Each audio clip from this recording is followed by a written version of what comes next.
বন্ধুরা, আজকে তোমাকে দেখাবো চিতল মাছের ঝাল কীভাবে করে। কাজু, কিশমিশ, পোস্ত বাটা, টমেটো গোটা কেটে নিয়েছি, আদা বাটা, রসুন। চিতল মাছ ভাজা হয়ে গেছে, এবার আস্তে করে তুলে নেবো।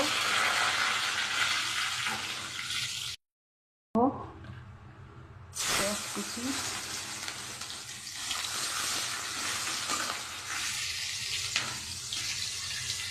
গোটা এলাচ দারচিনি, এবার দেবো লঙ্কা, হলুদ আর জিরে ধনে। চিকেন নুনটাও দেওয়া আছে।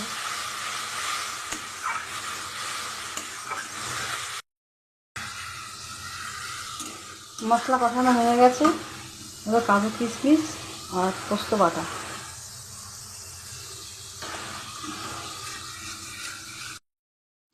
এবারে মাছটা দিয়ে দেবো।